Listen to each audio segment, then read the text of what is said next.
Hello everybody, welcome back to my channel. It's Miscellaneous Gab and we're back to talk about White Lotus Season 3 Episode 7. The calm before the storm of the finale this week. Now, I forgot to charge my microphone, so just please excuse whatever is going on here and pretend that it's on my shirt again. Now, before we dive into this week's episode, I would like to take a moment to acknowledge the recent earthquake that struck in Myanmar and affected Thailand as well. As you know, Thailand is the backdrop of the show. I tell you every video that I lived in Thailand for 2 years. I also had the opportunity to visit Myanmar several years back. I have a special place in my heart for these countries, the people, the culture, and I have friends, even some of you lovely people, shout out to Ed, actually living in Thailand right now who experienced some crazy, scary moments during the earthquake, and even that is nothing compared to the devastation that has been experienced by Myanmar. So I just want to take a moment. I don't think it would be fair to talk about Thailand without acknowledging the real suffering, the damage that people are going through right now. With all that being said, let's get started. White Lotus Season 3, Episode 7 was aptly called Killer Instinct. This episode centered around violence, and just like Gaitok discussed last week, the people who have that killer instinct in them. I really liked the central theme of this episode and how everyone's story kind of centered around what is innate, what is dark within us, who has that killer instinct, who doesn't, as well as how we can control that darkness. That being said, I expected way more action in this penultimate episode than we actually got. There were some important and fascinating moments, but I'm going to discuss all of that, the highs and lows, as well as my predictions for the finale. We open with a Muay Thai fight, which I was very excited to see. The little ritual that the fighters do at the beginning is called the White Crew, which literally translates to respect to the teacher. Betting on Muay Thai is very big, both in kind of underground, small little rings, as well as large stadiums.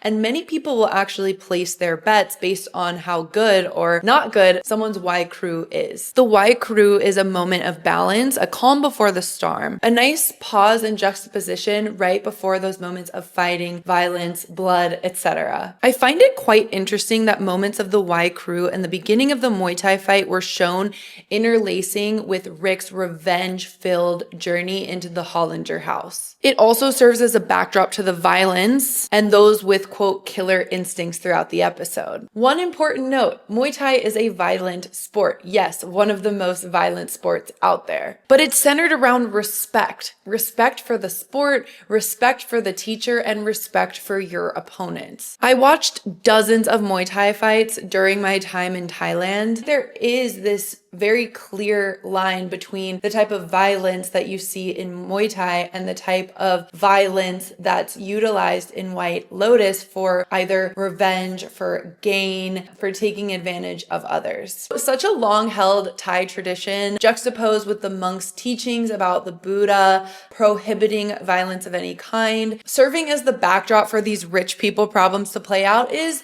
what makes the White Lotus the White Lotus. We begin with Rick. Now, everyone thought Jim would be Rick's father. I never believed this theory, and I'm glad it wasn't the realization. I know anything can happen. He still might be his father, but I think it's more meaningful that Jim is not Rick's father. Kind of terrible and more meaningful that he doesn't even remember Rick's father. That's how insignificant Rick's father was to him compared to how significant of a dent that Rick's father's absence and murder left on his life. Now, the meetup between Frank, Sritala, Jim, and Rick was so painfully awkward.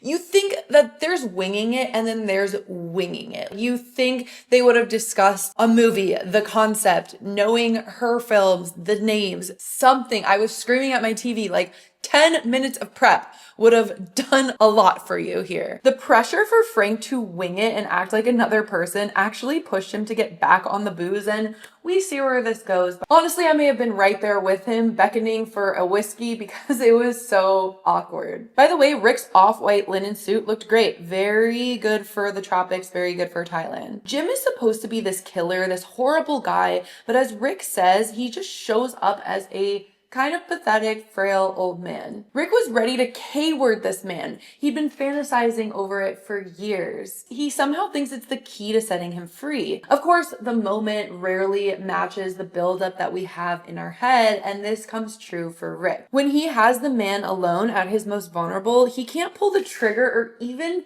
hit the guy. He can't even punch him in the face after everything he's done. Frank says, I'll go back to the monastery, thinking it's that easy to just go back to being clean. I guess it's that whole diet starts tomorrow mentality times a million. His sobriety seems to have snapped completely. Gone. Goodbye. See you later. As he descends back into his darkness, Rick seems compliant but removed.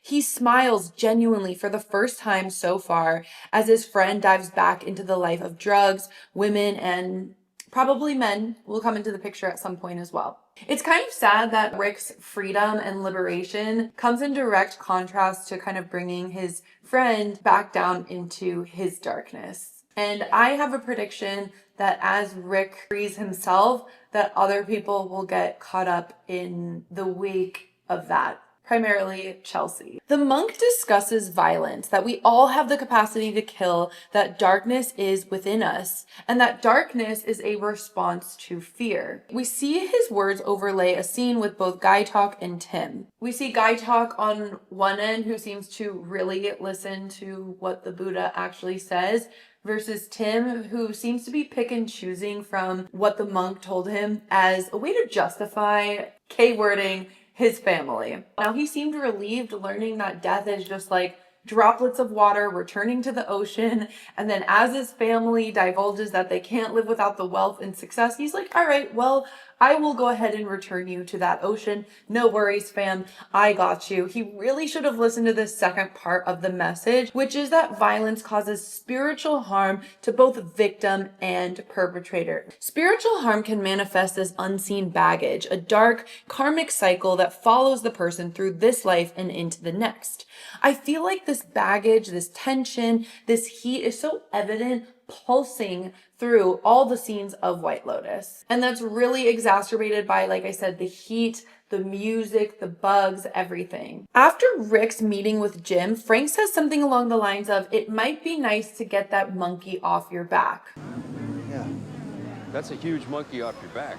The monkey symbolism in this show is anything but subtle. Monkeys can represent many things, but on the dark side, they can symbolize trickery, the human mind, or even the devil. I think in White Lotus, monkeys act as sponges. Silent observers soaking in the sin and darkness hovering over the White Lotus and its inhabitants.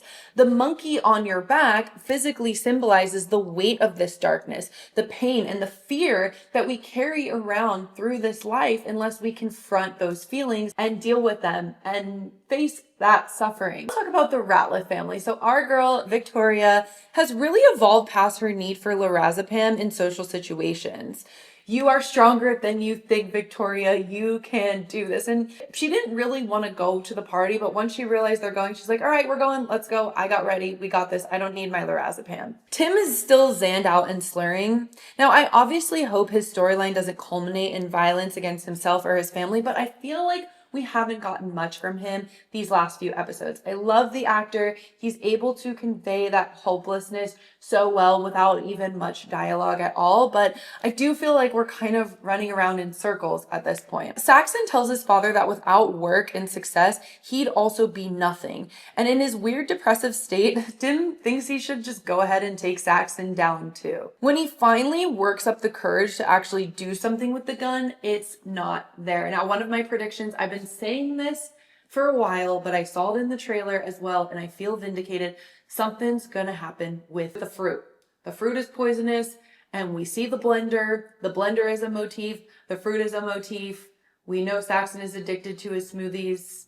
Now let's talk about Piper and Lachlan. It took way too long to get somewhere with these two. I was actually expecting way more from Lachlan and the fallout from the boat, and I was kind of disappointed that their whole arc felt kind of like an afterthought in this episode. Now I'm still holding out for the finale, but I was expecting more. I can't get a good read on Piper, but it seems like maybe she isn't liking the whole minimalist monk life as much as she thought. And all that to say that they still have these private rooms with fans and beds. They're not sleeping on mats on the floor. So like, girl, what did you expect? Lachlan talks about the dark shit inside of him, the darkness that is causing him spiritual harm. And he even says, I don't want to let that affect other people. So it's like he's aware of this darkness, and we're kind of getting a good idea of what that darkness is, but he doesn't quite know if he can control that, but he wants to.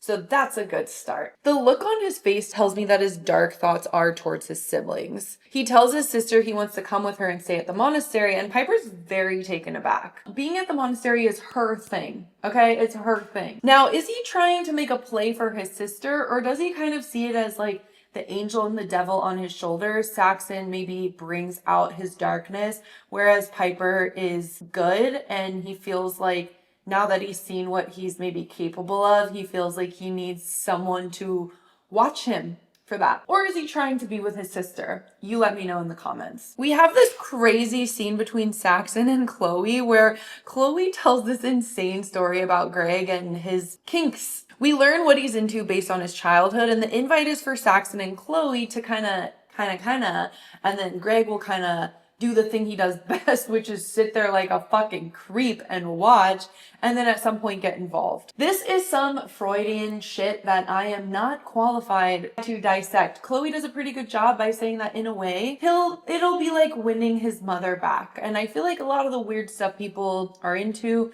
could be traced back to other areas, and that would be a whole interesting other video. Very interesting that his worst nightmare is actually also his erotic fantasy. Did you guys catch the sexual noises in the background? I've commented on them before. They're definitely more intense if you watch it with headphones, but this is probably the loudest we've heard them yet. Saxon seems to use people for sex, and now in a way he is the object for someone else's pleasure in a way he just can't get behind. The tables have turned. He has gone from taking advantage of people to being taken advantage of. He went from being the objectifier to the object. Karma's a bitch, I guess. He goes from this vapid, sex-fueled quest to being curious about Chelsea's spirituality. Now, I know some see this as a turning point, like maybe he's open because he's meditated for 2 minutes, but I kind of see this as another means to his end. Like, bro couldn't even meditate for 30 seconds before he started trying to touch Chelsea. So what do you guys think? Let me know in the comments. Is this Saxon showing a sign of reforming after what happened to him on the boat? Or will it take a few more weird moments to scare him? What I found interesting here was Chelsea's reaction. She seems a bit nervous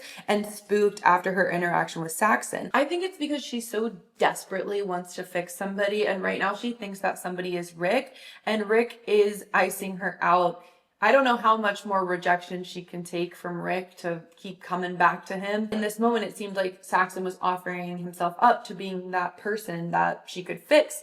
And maybe she felt something and maybe it freaked her out. Now let's talk about Belinda. Now I knew Zion would convince Belinda to go to that party. He says, I got you, mom. I'll keep an eye on you. And then as soon as she disappears, he's like at the snack bar, like digging into the snack bar, being like, hey, where were you? Like, I've been looking all over for you. You are supposed to be watching her the whole time. Seemed like he just wanted to go for the food. Now, why in the abominable fuck are we not calling the police? Why are we not calling the police? Now, I know we need it to add narrative tension, but girl, my ear would be to that phone so fast. Be calling Interpol.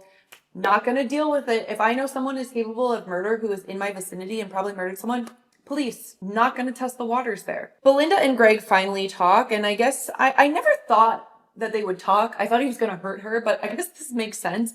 And he offers her $100,000 for her silence, which, like, dude, like, come on.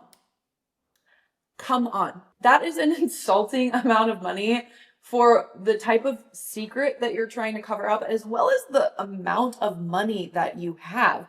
$100,000 is supposed to allow her to take a year off work and fund her own spa. In this economy, this is not 1920. Zion wants her to take it, but her morality is coming into play, and I'm either like, okay, raise the bid or call the police. Either go back and ask for $500,000 or call the police. What would you guys do? Let me know in the comments. We didn't get much with the trio of gals, but we did finally get to see Fabian's nervous ass singing, and he sang for like 10 seconds. Really, White Lotus, all that build up for just like, okay, he's singing a song in German. I don't understand it. It sounds fine. I was hoping for something more. The girls are still girling. I think Lori, again, I am team Lori, and I think that she's totally right in her anger. And it seems like some more lore has been revealed. Maybe Jacqueline has a pattern of either taking guys away from her friends, seeking male validation in inappropriate settings. I think we've all met a Jacqueline.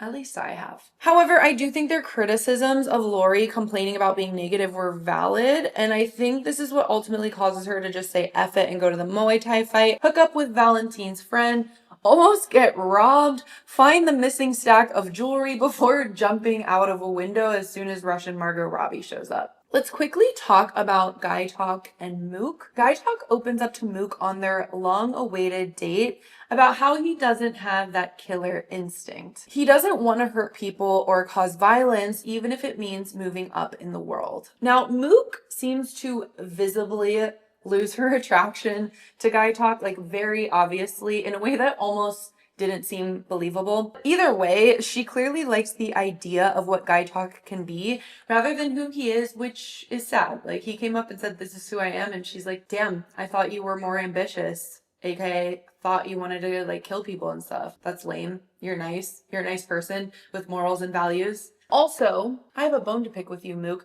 because you have never been to a Muay Thai fight and you live on Koh Samui. In all of your however 20 many years of existence, you've never been to a Muay Thai fight, and you're going to sit there and be like, "See, look at these guys. Violence is part of life. Don't worry. We all have it in us. Blah, blah, blah, blah, blah, blah, blah, blah, blah." With that being said, I don't think she knows what she's talking about. Armed with this information, Gaitok observes Valentine's and his friends at the fight and recognizes them from the robbery. So we do get confirmation on what many people have been thinking this whole time. Now, obviously, I'm very curious what will happen next. In a perfect world, the robbers will be brought to justice, and Gaitok will kind of deal with them in his own way that shows that you can still be the hero without stooping down to their level and being violent, and then he'll get the girl and everyone will be happy.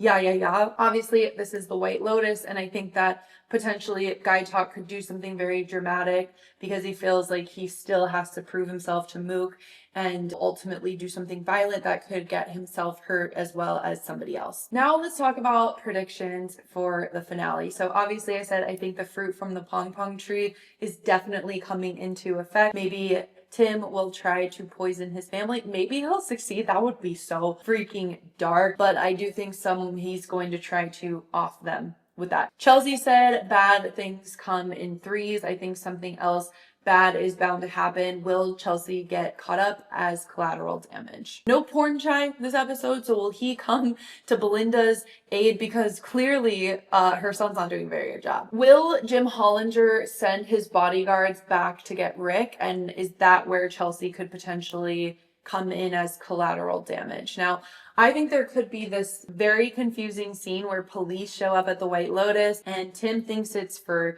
him. Belinda's called him on Greg. Everyone kind of thinks they're the ones in trouble. Valentine thinks that he's in trouble. But either way, I think there's going to be chaos and tension and culmination. I still don't know who is going to die, but I think we could actually be looking at several bodies. Maybe several people could be dying in different ways. I'm still in the mood to be surprised, so that's all I'll say for now. Let me know what you think. Are you excited for the finale? How does this season of White Lotus compare to the others in your mind? That's all for today. Big shout out to all my Waffle Party VIP Patreon members. Thank you so much. There are so many of you, as well as my other paid members. We are starting a Discord for paid members so that we can hop on, discuss all of our shows right away, get into theories, recommendations. We're starting a movie club, lots of fun stuff in the works on there, as well as tons of Severance content. Keep an eye out for my review of Black Mirror coming soon